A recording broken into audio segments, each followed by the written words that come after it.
get away with so much that it sends a negative environment to the entire rest of the team. So your total performance is down. So a couple of things that I've just done with that is making sure you have the conversation, a lot like you talked about earlier, Tom. Making sure that they understand what their impact is to the team, because again, they're going to be used to being the all-star. So hearing that, oh wait, I'm causing damage to the team, is obviously going to bring them back to reality a little bit and have them realize that, oh, okay, ultimately, again, these people are going to be people that are care. Okay, how can I fix that? How can I be a positive contribution to that again? So those are moving roles. Is another way I've handled a lot of the issues. I've had people that I've exhausted all efforts of their teamwork abilities. They just can't get along with anyone else. There's always roles inside of almost any operation where you can move them to be by themselves. So I've tried that. Because a lot of times, sometimes people just are introverts, some people are just extroverts. So move into them where they actually will be able to showcase their strengths. That's been successful. They can be dangerous situations, and this is going back to my earlier days when I was in restaurants. I had a lot of issues with substance abuse because that's how we rewarded our staff. Have a beer after work. You did really good, have 2 beers after work. So we would promote the substance abuse. So we were rewarding them. We were rewarding the exact behaviors we were trying to, that could get out of hand later. So those ones I've learned, they're very difficult. And a lot like my first example up here, and a lot like you said, they have to be ready to change as well. You could have helped that person see you're blue in the face until they realized that they wanted to change. As much as you try and save the world, yeah, it's just not going to happen. They have to be ready themselves. All you're going to do is become an enabler. And unfortunately, with this last example I just had, I was becoming an enabler. So I was just helping promote by not disciplining this person. I was helping this person to continue to destroy themselves. So the only way I could really help was just to let them go, I guess. Yeah. And hopefully, like your situation, this person comes back in, X amount of weeks, months, years, and says, hey, I'm all good now, and they'll walk back with open arms simply because now they're ready. Now they want to actually help themselves.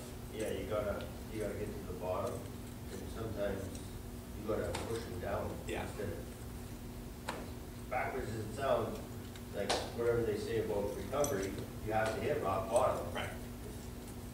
Give a little shove. Yeah, if that's what it takes. Is I lost my job, how am I going to pay rent next week? Right. Maybe that's the trigger. Right. Or maybe it isn't, but like you say, you're not Superman.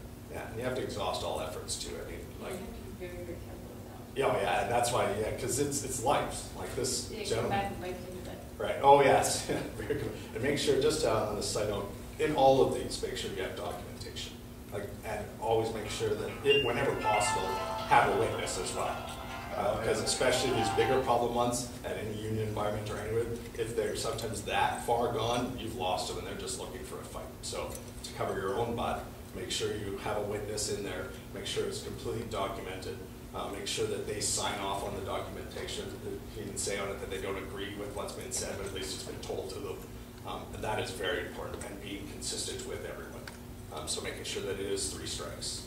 And you're up, whether you're an all-star, whether you're not an all-star, no matter what you are, it has to be 3 strikes. Be consistent, and make sure you document yourself, because 1 out of 100 might be like that, but that 1 out of 100 can really cause yourself some great, great headaches. Scott was telling me a story in the first part that he managed to get away from some of the headaches with the 2 high school girls, but it's very simple, because they wanted to cause a big problem because the company wanted to change their hours, and they went to human rights.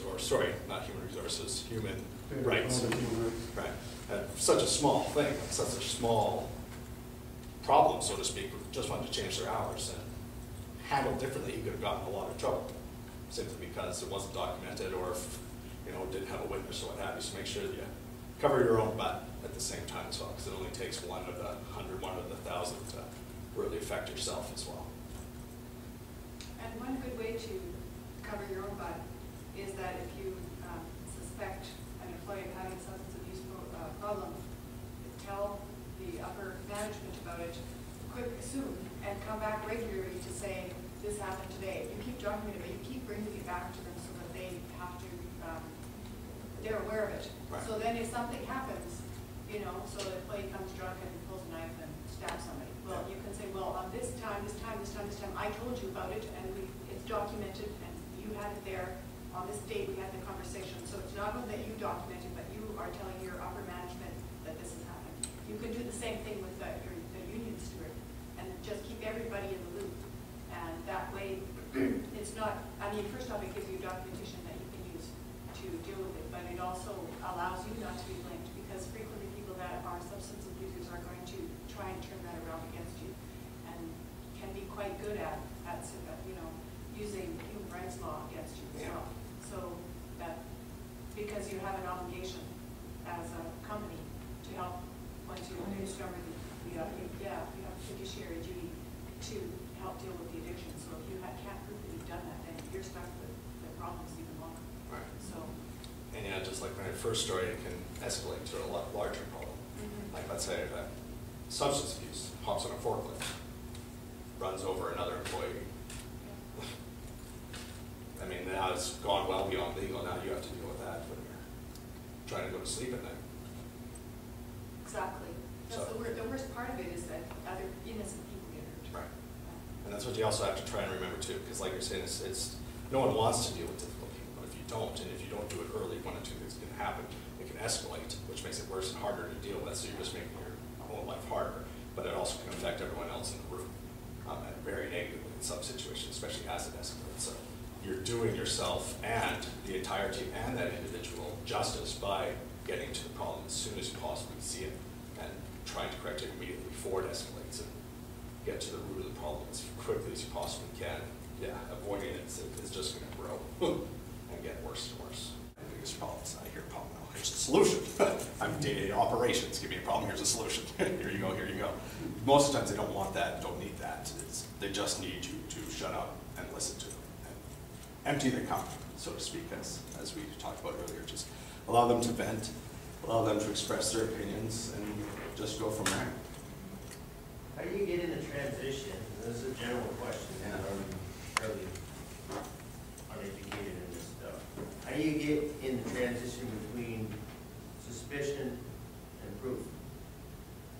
You know, the documentation aspect of suspicion is great, but what if you're wrong? I mean, Trust. There's a transition there, obviously, that occurs. I'm a little bit lucky in the situation. I'll answer it twofold. I'm a little bit lucky in my situation because I worked in restaurants so long, and because I was a bartender most of my life, I can notice the physical signs very quickly, and that leads me to be able to follow my investigation appropriately. Come on in. So I'm able to see those physical characteristics, but the big thing is the trust, is getting to trust them, getting them to actually tell you, and making it so it's in a place where it's safe for them, and they know that they're only telling you because they know it will help them. Okay. And that's very difficult to do. Yeah. That's a relationship building process. That's all that is basically. So that's what you have to work on. And also back to Tammy's point, and to what you might be saying is if you do falsely accuse, you're in a lot of trouble. So yeah, make sure it's best if you can get them to actually admit it, but they're only going to do that if they're in a safe spot and in a safe relationship. And Yeah.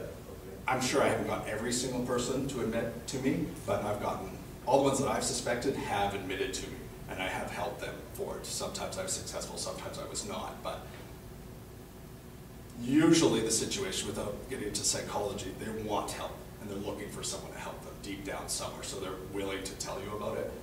Not always, but usually